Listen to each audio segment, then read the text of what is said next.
Now, I want to actually bring up another possibility. Actually, I want to jump over to Zebedee.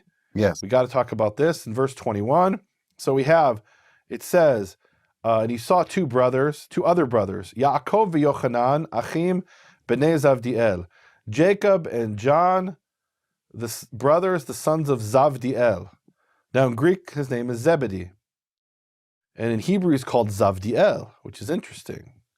So Zavdiel means gift of God. Zeved is a Hebrew word that means gift.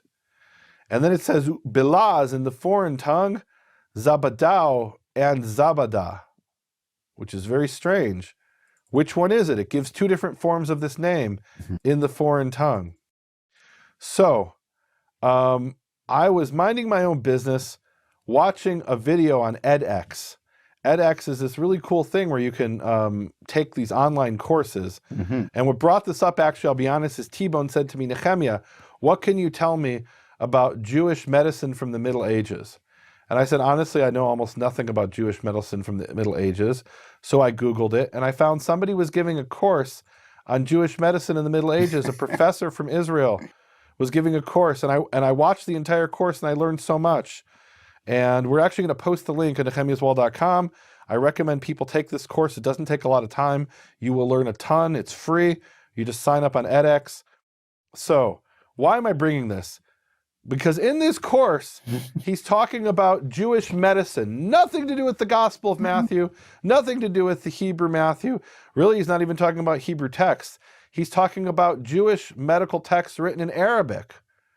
And how do we know they're Jewish if they're written in Arabic? Because they're written with Hebrew characters. And that's something called Judeo-Arabic.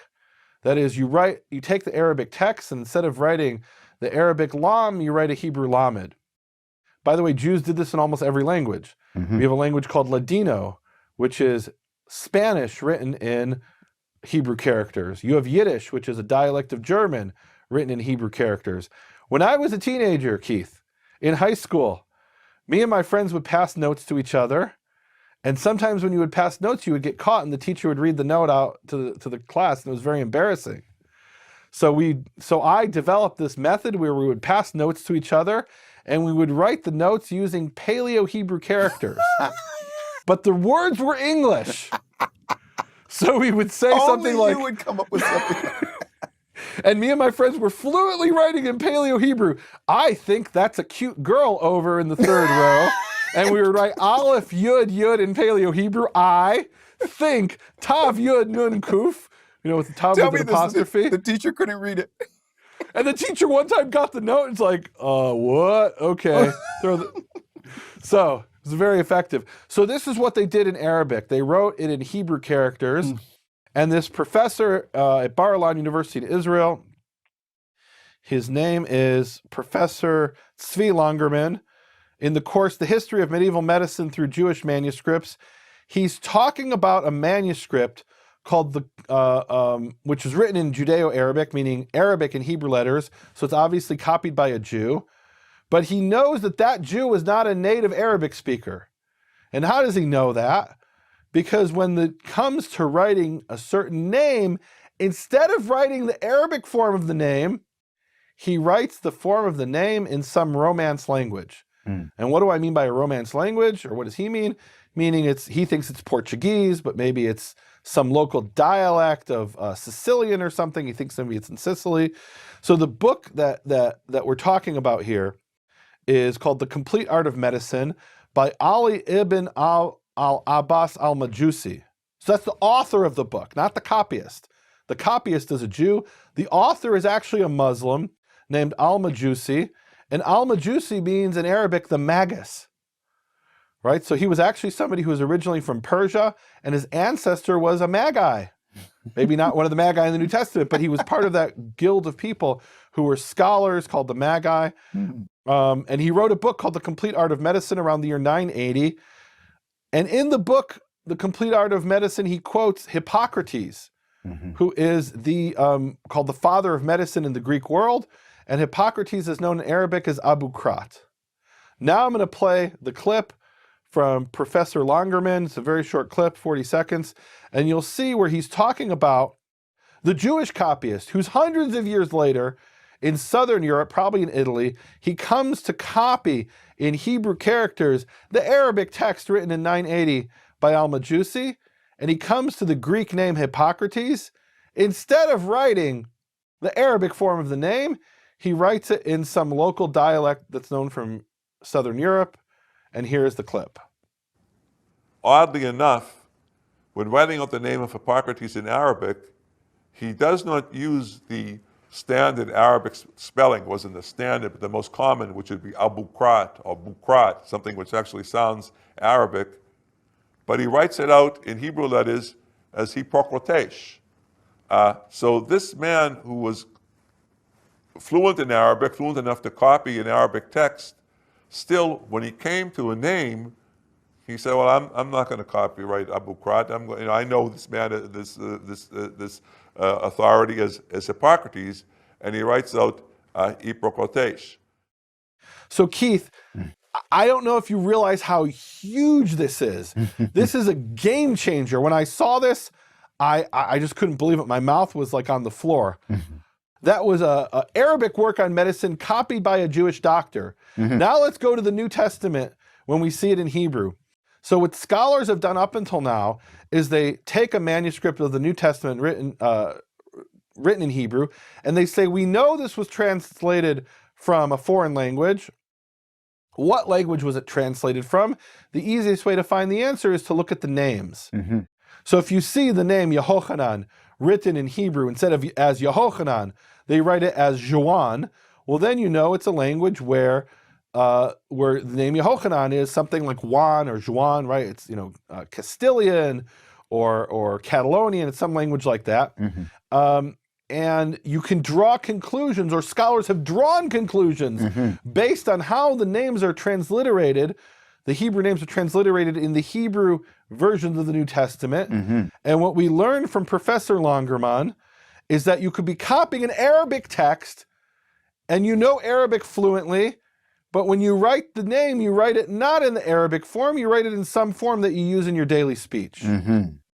And what that means is that when we see these Hebrew versions of the New Testament, let's take the Catalan Gospels, for example, which, the Catalan Gospels are in the Vatican, and I found two other copies, one in St. Petersburg and one in Wrocław, Poland, formerly Breslau, Germany. And it's believed that was translated from the Catalonian language, and one of the main proofs is that when you see the Hebrew names, those are the Catalan form of the Hebrew names. And what do we find from Professor Langerman? That we have to be very careful. All that tells me when I see a Catalan form of the name is that the copyist was Catalonian. His native language that he spoke on a daily basis was Catalonian, and he felt the freedom to freely change the name from whatever it was in the text he was copying. In the case of Professor Langerman, the text was written in Arabic, but he changes it into Portuguese or Sicilian or something. And in the case of Catalonian, maybe he found a perfectly good Hebrew form, but because he's so familiar and used to the Catalonian form, he copies the Catalonian form. And maybe that's what happened here. Maybe the original Hebrew Matthew had something like Shimon, who was called Simon, who was called Kepha. And the copyist said, oh, I know that's Petrus, right? And changed it to Petrus. I don't know, that's possible. I can't prove one way or another, but we have to be aware of that possibility. When the copyist puts down, he's Zavdiel in Hebrew, and in the foreign tongue, Zavadao and Zavada, he's giving us two different translations, meaning there's two different languages in which he knows the name Zavdiel to be pronounced either as Zavadao or Zavada. Now what those two languages are, I'll leave that to experts of European languages, but it tells you that you've got to be really careful that the copyists had a role here, especially when it came to names. When it came to names, they would transliterate things into terms they were familiar with. Professor Langerman brings another example in his medical text. In the medical text, he talks about how there's a list of ingredients that they used in potions or medicines. And one of those is cinnamon. Well, cinnamon is a word that appears in the Tanakh. It appears as one of the ingredients used in the tabernacle. And the Hebrew word is kinamon. Now, kinamon obviously is a foreign loan word. Why would we have a foreign loan word for kinamon? Because it's something that doesn't grow in Israel. It was imported from somewhere else. And in Hebrew, they called it kinamon. Well, in this text that he's dealing with, instead of using the Arabic form or the Hebrew form kinamon, they use the form sinamomo. And sinamomo is something in some European language, right? Probably, again, something like Sicilian or Portuguese, some local dialect that isn't familiar from a standard form of the language. But the point is that people would transliterate things into terms they were familiar with. And by the way, Professor Langerman says, why would they write sinamomo? Why wouldn't they just write kinamon? So that when somebody reads this book, he goes to the local marketplace in Syracuse, Sicily or somewhere, and he asks for kinamon. Nobody knows what he's talking about. He asks for sinamomo. Even the Gentiles know what he's talking about because that's what it's called in the local dialect. And the point is, when they copied Hebrew Matthew, one of their objectives, their stated objectives, was to debate with the Catholic priests. And for that purpose, it was important to know, it doesn't matter that we call him Shimon or that his friends called him Simon. We need to know what the Catholics are calling him. And the Catholics in that area were calling him Pietrus. The Catholics in that area maybe were calling him Andrea. This other character, this other figure, they were calling Zabadao and Zavada. And so it wasn't enough to know that it's Zavdiel. We need to know what the Catholic priest is talking about, what he refers to him as, so we can communicate with them. And so that happens in Hebrew Matthew, and we have to be aware of that.